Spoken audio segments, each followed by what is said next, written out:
Hey everyone, welcome back to a new video. Today I will be going over all the books that I read throughout the first half of March.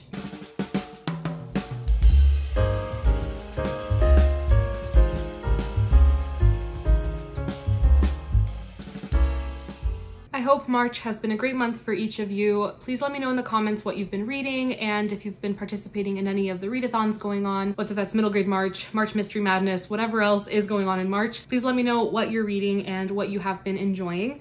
This month has been really fun for me so far. I've read a few middle grades and some mysteries, and I'm having a really great time with the majority of them. I do have a few DNFs though, and I'll just quickly go over those and why I decided to DNF these books. The first one is unfortunately Murder in Old Bombay by Nev March. This one is a murder mystery set in British India during the 1800s, and I just wasn't invested enough in the story to want to keep reading. I didn't really feel like the characters were well drawn out enough that I could somehow connect to them and just feel like I wanted to know what would happen. And the murder mystery was interesting, but the story kind of picked up on another plot line and it just kind of started going in a weird direction and I just wasn't enjoying it. So this one was for India for the Around the World in 80 Days readathon.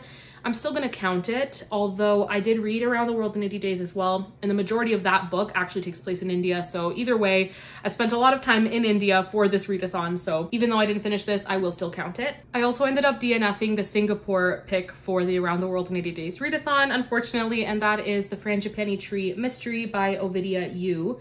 And this one I had similar feelings towards as I did towards the India pick.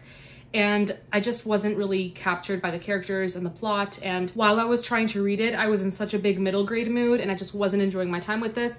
It's not to say I won't try it again at another time. I just wasn't really that interested while reading it. The next book here is a middle grade, and that is Under the Broken Sky by Mariko Nagai. And this one I DNF'd mainly because it's told in verse.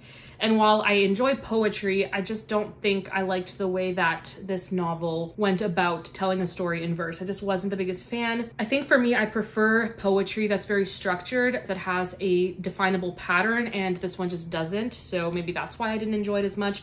And I feel like because it was in prose, I wasn't connecting to the characters either. So this one is also a DNF. A second middle grade, which I DNF'd, is The Swallowtail Legacy, Wreck at Ada's Reef. And honestly, this one just was not my jam. I wasn't enjoying it. And it really did have a lot going for it. It is set on an island in Lake Erie, and it's a book for science lovers, and it has a lot to do with birds. And I was hoping I would like it more than I was, and I didn't want to force myself to finish it. So that's another DNF. All right, and then the last DNF, and fingers crossed that it's the last DNF of March, and that is A Murderous Relation by Deanna Raybourn. And this is the 5th book in the Veronica Speedwell series. Unfortunately, it is a DNF, and I think I'm just gonna finish off the series by DNFing this book and not continue with any of the other books. I know that everyone has their own boundaries, everyone has their own comfort level, and maybe for someone else, this book wouldn't be a problem, but it's just getting to be too much with the sexual content. The first few books in the series were the same, but in this one, it kind of goes a little further, and I'm just trying to be more careful with what I read. I love what the author did with the main characters, Veronica and Stoker. They are great characters. I love the banter. I love the mysteries.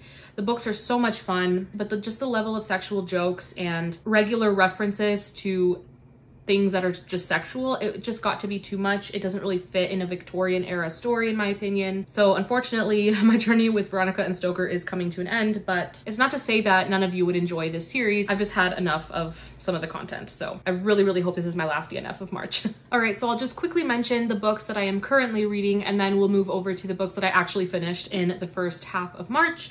But first up, we have David Copperfield by Charles Dickens. This is the book that I was supposed to read after Dombey and Son because I'm reading them in order of publication. But I, for some reason, thought this was the next book, so I picked it up, and rather than just starting Dombey and Son, I'm just going to continue with this, and then I'll read Dombey and Son after.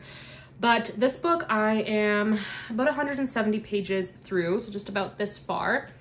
And I'm really, really enjoying it. So far, I think it may end up becoming one of my favorite Dickens books.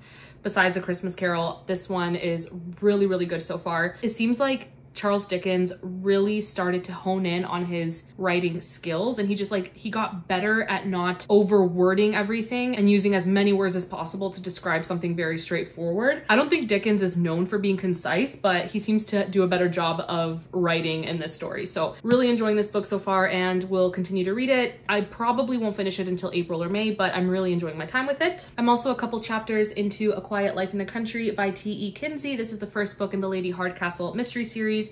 And like I said, I'm only a couple chapters in, so not much to say, but I am enjoying my time with it so far, and I'm hoping to finish this in the next couple of days. I'm also halfway through Ceces Journal, The Adventures of a Writer in Training, and this is a middle grade graphic novel, and I'm very much enjoying it. I'm really excited to talk about it in my end of month wrap up, but very much enjoying it. I love the art style, and it's a very sweet story so far. All right, so now on to the book that I actually finished. The first one I read for the Read Your Bookshelf Challenge that Chantel is hosting this year, and the challenge for each month builds off of the previous month, and last month the book that I read was The Moonstone, and this month we were supposed to read a book that starts with the next letter in the alphabet. So the starts with a T, so I had to read a book that starts with the letter U, and I ended up reading Up From the Sea by Amanda Dykes. I ended up giving this one 3.5 stars. I would say it's my least favorite Amanda Dykes story that I've read so far, but I did still enjoy it. So Up From the Sea is a novella, and it's actually based on the parents of one of the characters in Whose Waves These Are, which I read last year. And because of that, I don't want to say too much about the plot, but it is about a woman named Savannah, and she meets a lumberjack in kind of the same setting on the coast of New England. And Savannah is set to inherit this piece of land, but someone is out to prevent that. And then there's also this old legend that the lumberjack, who I forget his name, I think it was Alistair, but he knows about this old legend, and they're just trying to figure out this mystery. So it's a sweet story. It's a very short novella, and I did enjoy my time with it. I just didn't feel it was long enough where I could really connect to the characters, so I ended up giving it 3.5 stars. Another 3.5 star read was Small Favors by Erin A. Craig, and this book was really outside of my comfort zone, but I'm glad that I read it. I think that now that I have read a book like it, I'm much more open to trying other ones. But this book is tagged as YA horror, and after having read it, I personally would say it's more of a thriller.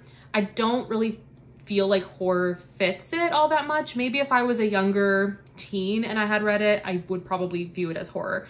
But to me personally, it just didn't really feel like it. Not to say it wasn't spooky, because it definitely was, and it had a lot of atmosphere, which I really enjoyed. It was very much a slow burn, which I think is really, really great for thrillers and anything that kind of has paranormal elements. So very much enjoyed that. So I'm pretty sure this book is actually set in America, but it's in this fictional place called Amity Falls. And we have this family, and they are bee farmers, but we have our main character Ellery, who is one of the daughters in this family, and she ends up meeting this strange visitor, and things kind of go from there. There are some sinister creatures in the woods outside of Amity Falls, and Ellery's just trying to figure out what they are. All these things that are happening in Amity Falls, she's just trying to figure out what on earth is going on. There's really not much else I can say without actually spoiling the story itself. I will say I was a little bit disappointed with the ending, just because at a certain part in the story, it's almost like we're just told what's going on, and it became very, very obvious very quickly what was happening, but then there was still like another third of the story to get through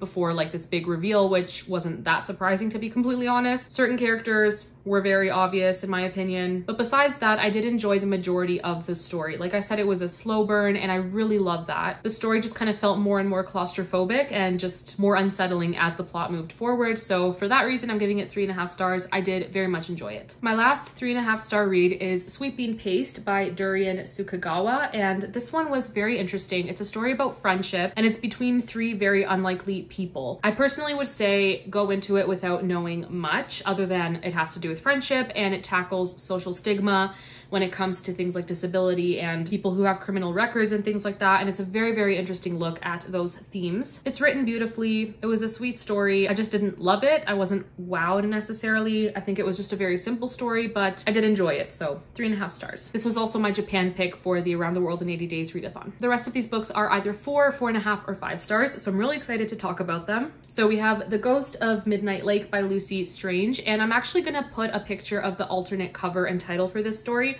This is one of my biggest pet peeves, little side note here, when in the UK versus the US, books have different titles. I get different covers, but it really, really bugs me when the titles are changed, because on Goodreads, it can get confusing. Sometimes I'll check off a book as want to read, and then I realize I already did, but I checked off want to read on the alternate edition, which had a different cover and title, and it just gets confusing. So I really, really wish that titles would stay the same, even if covers change. I personally prefer the UK cover, which is the one I posted on the screen. The one I'm holding is the US cover, and personally, I don't think the US cover suits the story as well as the UK cover. So this book is about 12-year-old Agatha, and she is basically kicked out of her house after both her parents have passed away. This evil, terrible cousin ends up kicking her out. He's claiming that she is not truly the daughter of this couple that has passed away, and that her real father is this farmer from this area of England. And so she ends up going to live with him, and she's told that he is her real father. And so this book really is about going from riches to rags rather than rags to riches. And it's about family, it's about identity. It sort of has a found family trope, and it's also Gothic Victorian middle grade, which I've only read one other book in this, I guess, like subgenre with this trope. And it was also by Lucy Strange. So I really enjoy her writing. Like I said, I gave this 4 stars. There are definitely some aspects of the story that make me feel like this would be better suited for maybe the older middle grade age range. It does have a little bit of language, but it's nothing absolutely terrible. There is a ghost. I mean, it's pretty obvious by the cover. It is Gothic, a little bit of fantasy, but it is very enjoyable, and I would highly recommend. 4 big stars. My other 4-star read is A Dance in Donegal by Jennifer Dybel, and this is a Christian historical fiction set in the 1920s in Ireland. And this was my Ireland pick for the Around the World in 80 Days readathon, and I really, really enjoyed this book. I think it's an amazing debut, considering this is the first book that the author had published. I think it's a really great story. And this one's about Moira, who her mother has passed away, and she is basically offered a job in Ireland as a teacher. So she moves to Ireland, and this is another trope that I really enjoy, where a person who is from the outside comes into this like smaller or more rural setting and has to learn the ways of these people that live in whatever place this main character is going to, kind of like in Christie and Librarian of Boone's Hollow, and just books like that where the character is kind of like an outsider and learning to adjust. And so Moira moves from America to Ireland. And there she has to deal with a lot of culture shock, for one, the Irish Gaelic language and just all of that. And she meets a lot of adversity along the way. There is someone that seems to know something about her mother's past, and so there's a bit of a mystery in that regard.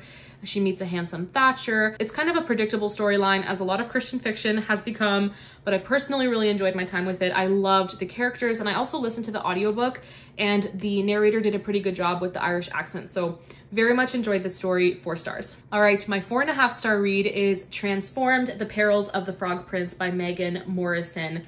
I had such a great time with this story. It was almost a 5-star. The pacing just lagged a little bit in the middle of the book, but overall, I had such a great time with this book. It was very funny, very entertaining. This is the 3rd book in the Time series. Each book is a fairy tale retelling. The first one was a retelling of Rapunzel, the second one of Cinderella, and this one of The Frog Prince. I also would say you have to read the first 2 books before you read this book, otherwise certain things about the world and the characters just won't make any sense. But in this one, we have a boy named Syra, and he is turned into a frog because he is not a great kid.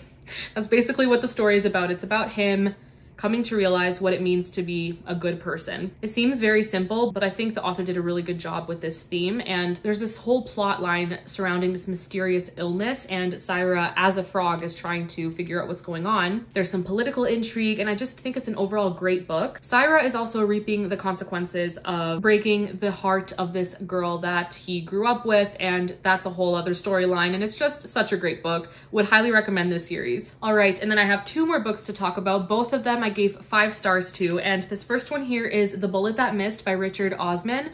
This is the 3rd Thursday Murder Club story, and it's definitely my favorite out of the 3 that are out. I loved this book so much. 5 big stars. So if you don't know what this series is about, it's about 4 people who are all in their 70s, and in the first book, they decided to create this murder mystery solving club. And so in all 3 books, they're solving a murder, sometimes 2. And in this one, there's this whole mystery surrounding a murder, of course. And we also delve deeper into some of the characters' pasts. And I just loved this so much. It's my favorite out of the 3. I really can't say anything else that wouldn't spoil the story or spoil the first 2 books. So I will say though, the series is just one of my favorites. I'm obsessed. I love these characters so much. The side characters were incredible in this story. There are just so many layers to the mystery, and it's just honestly one of the best mysteries I've read. Loved it so much. There's also a Thursday Murder Club movie coming out, which I am dying to watch. I cannot wait for its release, but loved this so much. 5 big stars. All right, and then the very last book that I want to talk about is my favorite read of the month, and it is one of my new favorite middle grades of all time, and that is A Place to Hang the Moon by Kate Albus. This book was absolutely incredible. It's about 3 siblings during World War II, and their names are Anna, Edmund, and William. And during World War II, a lot of families sent their children away from London out into the countryside to protect them. And so they would move in with like foster families or host families, basically. The only issue is Anna, Edmund, and William, they grew up with their grandmother, who was not the best of women, and she ended up passing away during the war. And so they're kind of shipped off to who knows where. They end up living with a few different families. They just face so many trials throughout their journey, and then they end up moving in with this family and meet a librarian named Mrs. Mueller, and she is one of the best characters, one of my favorite characters of all time. I adored her. And so this book is really about these siblings surviving not only physically, but emotionally. And with them not having grown up with parents, they kind of become each other's parent. And it's so heartbreaking, but so beautiful at the same time. The siblings' relationship in this book is gorgeous. There's this huge found family trope. I'm obsessed. This book also deals with xenophobia, and particularly towards German people who were living in England at the time and what they had to deal with because of the war. And just, it's so beautifully done. This book was absolutely incredible. I will not stop singing its praises. I loved it so much, and I need to get myself a copy because I read it through the library and I really need it. I need this book. But this book was amazing. 5 big stars, and I would highly recommend it. All right, friends, so those are all the books that I either DNF'd, am in the middle of, or have finished throughout the first half of March. I am really, really happy with what I managed to finish. I think it's a great number of books, and I enjoyed every single book that I ended up finishing, and just can't wait to see what the second half of March brings, what I end up reading, and I'm really, really looking forward to it. So please let me know in the comments what you've been reading, what you've been participating in terms of readathons. Have any of you found a new favorite book, a new favorite author? Please let me know in the comments. And that's it for this video. Thanks so much for watching, and I will see you all in my next one. Bye!